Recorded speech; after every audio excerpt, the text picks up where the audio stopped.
La quête du bonheur elle semble être une quête solitaire, mais en fait dépendrait de ton cercle social. Nous représentons les 5 personnes de notre entourage. Je voudrais que tu essayes de te définir selon ton entourage. Qui es-tu selon les 5 personnes que tu côtoies? Dans cette vidéo, je vais t'expliquer pourquoi c'est important de devenir un bon pote et en quoi justement ça va être un effort mutuel et pourquoi c'est important d'entretenir ces relations.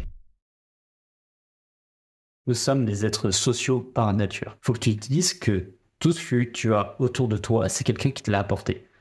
Ton téléphone, c'est quelqu'un qui te l'a fabriqué, qui a inventé le processus, qui a inventé l'appareil photo. Les sorties le vendredi soir, tu le fais parce que tu as des potes. En fait, il faut que tu te dises que ce que tu veux dans la vie, c'est quelqu'un d'autre qui va te le donner. Si tu rencontres une fille, par exemple, c'est parce que tu vas être présenté par d'autres potes en commun ou une application qui a été créée exprès va te permettre de rencontrer cette fille. Tu vois, genre, enfin, on n'a pas seulement besoin des autres pour notre survie, mais en fait, on a besoin des autres pour notre épanouissement personnel. Donc, c'est là qu'il faut vraiment s'intéresser aux gens. Parce que ce que tu donnes, tu vas le recevoir. Si tu établis un lien profond avec chaque personne que tu rencontres, que tu prends le temps de les connaître, de savoir leur motivation, qu'est-ce qui les a construits, en fait, tu arriveras un peu à déceler des points communs. Et justement, c'est ces points communs qu'il faudra développer. Et tu verras qu'il y a chacun a une histoire intéressante à raconter. Mais ça peut être... Ça, en fait, tu peux le faire assez facilement. Déjà, quand tu parles avec quelqu'un, regarde-le dans les yeux, écoute-le activement. Et quand tu rencontres quelqu'un, souviens-toi de son prénom. Genre, fais l'effort conscient de noter dans une sorte de palais mental son prénom et retiens-le. Et quand tu le reverras, tu sais lui rapporter son prénom, il va se dire, oh putain, le mec il se souvient de mon prénom et moi je ne sais pas comment il s'appelle. Et lui, il va voir que tu as fait l'effort de se souvenir de son prénom, donc il va te considérer un peu plus. J'ai une anecdote. Il y a un groupe d'espagnols de ma classe, vraiment ils sont insupportables parce qu'ils restent les 3 ensemble tout le temps et ils parlent espagnol. Bref, on Erasmus, normalement, t'es là pour rencontrer d'autres personnes et t'es pas là pour côtoyer des gens de ton pays. Et du coup, moi je les calculais pas parce que, vas-y, flemme de les calculer. Et un jour, il y a un des espagnols qui était tout seul. Donc je me suis dit, vas-y, là c'est l'occasion d'aller lui parler. Je vais lui parler et finalement parler de plein de choses et c'était ultra intéressant. J'ai appris que c'était un coach et tout. Et juste, si j'avais pas fait l'effort de ça, j'aurais jamais pu maintenant, tu vois, maintenant quand on se voit, on se check, on se dit bonjour et tout. Et j'aurais jamais pu comprendre pourquoi il était un peu comme ça, un peu genre, il cherchait pas à s'ouvrir aux autres. Et c'est juste qu'en fait, le mec, c'est un mec qui voulait devenir coach et qui charbonne de fou. Et du coup, je sais pas, je me suis un peu identifié à lui, j'ai trouvé ça ultra inspirant et bref, je suis content d'avoir été lui parler. Et en tant qu'animaux sociaux, en fait, on a besoin d'appartenance.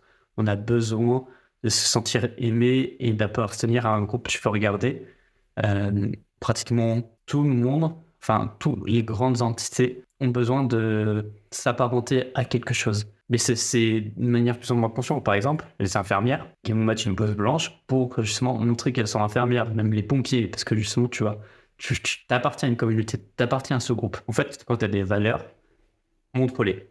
Montre qui tu es vraiment au fond de toi. Parce que c'est comme ça que tu arriveras à trouver des gens un peu avec le même tempérament que toi, avec la même vision, qui pourra t'aider, tu vois, et qui pourra t'apporter ce que toi tu as besoin, et tu pourras leur apporter aussi des choses dont eux ils ont besoin. Et c'est là que j'en viens au dernier point. En fait, deviens le leader de tes potes. Parce que si t'attends en fait qu'on t'apporte les choses, en fait, tu pourras attendre genre des années et des années. Donc, prends les choses en main, responsabilise-toi et tu peux devenir quelqu'un. Et tu te dis sûrement, non, je suis pas assez confiant pour prendre des initiatives ou je suis pas assez charismatique pour prendre des initiatives. Mais en fait, tu deviendras charismatique seulement si tu prends des initiatives. T'as pas besoin d'être charismatique pour le faire. Tu deviendras cette personne en le faisant. Donc, si tu t'intéresses vraiment aux gens, aussi, tu verras, au bout d'un moment, les gens ils vont plus naturellement aller vers toi. Et il faut que tu te dises que, en fait, les personnes, est-ce que tu ressens un peu ce sentiment quand tu es content d'avoir manqué à quelqu'un? En fait, tu ressens un peu une chaleur au cœur. Ton corps sécrète de l'ocytocine. Et en fait, tu te sens bien. Et même lui se sentira bien parce que, vas-y, vous vous connecterez et vous serez content de vous voir, tu vois. Donc en fait, essaye de faire en sorte, quand tu es avec un groupe, que chaque personne se sente inclus et que chaque personne ait l'impression de manquer au groupe, tu vois, genre, faut qu'elle se sente intégrée. Donc, en fait, je te demande pas de changer qui tu es au fond, parce que, genre, tu seras toujours qui tu es là maintenant, et je te demande, en fait, d'améliorer tes relations pour, justement, pouvoir toi t'améliorer. faut que tu restes authentique, que tu t'ouvres aux autres et que n'hésite surtout pas à montrer tes faiblesses parce que t'en auras forcément, et en montrant tes faiblesses, tu vas inspirer les autres à se dire bon bah en fait même lui il assume et c'est ok comme ça, tu vois. Et parle-en et justement tu trouveras peut-être des gens qui vont t'aider à les surmonter, ou tu vas aider des gens qui eux ont les mêmes faiblesses que toi t'as déjà surmonté. Deviens le pote que tu voudrais avoir et que tu ne sauras jamais accorder.